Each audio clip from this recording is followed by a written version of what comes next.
शीत दिन स्पेशल आज आम प्रस्तुत करवा चिकेन पकड़ा। ये चिकेन पकड़ाटी थरे ट्राए करके देखूँ जब भी घर को चिकेन आने ना यही रेसिपीटी ही बनवाई पसंद करेंगे। आज चिकेन पकड़ा पूरापूरी स्पेशल अच्छी। आज आम कटकर फेमस रसुण चिकेन पकड़ा प्रस्तुत करवा। तो चलते लेट नक रेसिपी प्रस्तुत करवा।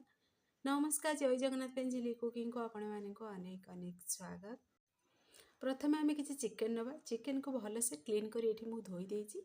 तो जी चिकेन आपण मैंने बनवाक चाहिए से अनुसार सब क्वांटिटी एड करेंगे। तो देखो ये प्रथम गोटे जार नवा से कंचा लंका अदा रसुण को एड करदे।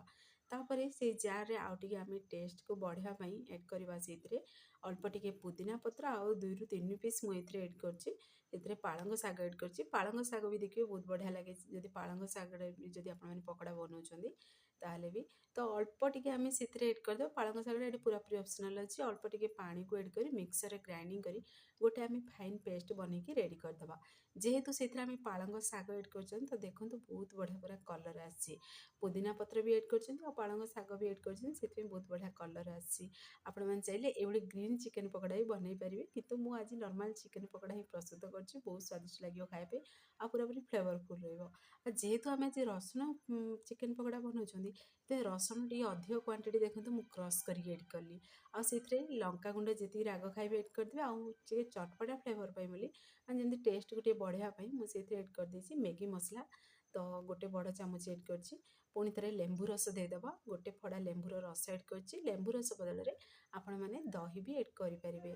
आ देखो जी आपण मैंने चिकेन बनवाक चाहिए से अनुसार ये अदा रसुण पुणी पुदीना पत्र से बटा को एड करेंगे। तो ये 3 चामच मुझे एड कली। तापर कौन करना से आम एड करदे स्वाद अनुसार लुण एड करदे जी चिकेन पकड़ा ने पुणी थे कौन से अनुसार सब जिनस एड करेंगे। तो देखो ये लुण को एड कर सारापर हाथ साहाଯ୍य टिके मिक्स करदे। तो यही चिकेन पकड़ा को थे बनईकी देखो बहुत बढ़िया लगे। आज जिते आप चिकेन पकड़ाटा खाइबे ना से समय देखिए क्रिप्सी हो जेहेतु रसुण भी तापर रसुणर गोटे गोटे पकड़ा भी चिकेन पकड़ा लगी खाइले बहुत बढ़िया लगे। आपण मैंने थे बनईकी ट्राए करूँ तापर मत कमेंट बॉक्स रे कमेंट करूँ। तो देखो ये मिक्स कर पूरा आधा घंटा रेस्ट पे रखीदेली। तापर से आरोट एड कली गोटे छोट गिनारे हाफ गिना आरोट एड कली। आउ देखो अल्प टिके से बड़ 2 चामच एड कर देती बेसन। आपण मैंने चाहिए केवल आरोट भी बनई पारे किंतु मुझे बेसन भी एड कली जमी खाଇବା पूरा टेस्ट भी लगे। तो से अल्प टिके आ बेसन भी एड करी से। तो देखो ये चिकेन पकड़े आपण मैंने देखिपे ये आपण मैंने चाहिए कलर किसी एड करेंगे ना कलर स्किप करेंगे। यहाँ पूरापूरी ऑप्शनल अच्छी कलरटा मुझे अल्प टिके ही से फूड कलर एड कर बेसन बड़ 2 चामच भी एड करदेली। तो भल से टिके आपको मिक्स करदे ये प्रोसेस रे मिक्स करदे। आ देखिए बहुत बढ़िया गोटे सुखा बैटर बनिक रेडी हे मैंने अधिक पतला रही कि देखिए पूरा सुखा रही आ देखो ये प्रोसेस बन पूरा लटपटिया पूरा आमर बनिक रेडी पूरा चिकेन रो माने कोटिंगटा। तो एबे कौन करवा ना आपको आम ए छाणा। तो गोटे कढ़ी किसी मुझे तेल नहीं तेल पूरा गरम हो सारापर आम से चिकेन पकड़ार गोटे गोटे पीस एड करवा। आपण मैंने देखिपे देखो ये प्रोसेस रे गोटे गोटे पीस एड करेंगे आती तेल नहीं से अनुसार से चिकेन पकड़ा को एड करेंगे। तो फ्रेंड्स आपण मैंने फुल वीडियो को वाच करके बनातु देखिए बहुत बढ़िया स्वादिष्ट लगे पकड़ा रेसिपीटी। तो आपण मैंने तो बहुत थर बन खाई चिकेन पकड़ा किंतु मोर ये तरीका थे बनईकी देखूँ माने जिते थर आपण मैंने बनई से पुराना तरीका भूलिक ये प्रोसेस ही बनवाई खाइबा पसंद करेंगे आ बनइबे भी देखिए माने सप्ताह को जब 2 थर चिकेन आने ये रेसिपीटी बनवाई पसंद करेंगे बहुत स्वादिष्ट लगे रेसिपीटी। तो देखो गोटे साइड टे फ्राए हो सारापर आम कौन करना ओल्टेदवा। तो यही समय गैस आंच पूरा मीडियम फ्लेम में रखी फ्राए करवा। लो फ्लेम में रखी जब फ्राए करेंगे देखिए बनवाई टाइम लगे और तेल को सी एब्जर्व करदेव। आदि हाई फ्लेम रे बनइबे ताले चिकेन पकड़ार भलसे सीझीबनी और जुसी भी बनना। और देखिए जिते चिकेन आपण मैंने मैरिनेट करके रखिए ना जिते समय देखिए रेस्ट पे रखिए से बढ़िया पूरा जुसी पूरा सॉफ्ट चिकेन पकड़ा बनिक रेडी हे। आपण मैंने थे ट्राए करके देखूँ।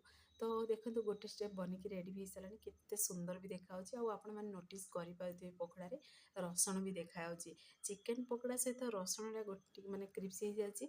तो खाइबा समय जब पार्टी को लगे तार लगे ଖାଇଲେ ଦେଖିବେ ଟେଷ୍ଟଟା ପୁରାପୁରି ଡବଲ୍ ହେଇଯିବ, ବହୁତ ବଢ଼ିଆ ଲାଗେ ଖାଇବା ପାଇଁ। ତ ଏବେ ଆମେ ସବୁ ଚିକେନ୍ ପକୋଡ଼ାକୁ ଛାଣିକିରି ଗୋଟେ ଆମେ ପ୍ଲେଟ୍ରେ ରଖିଦେବା।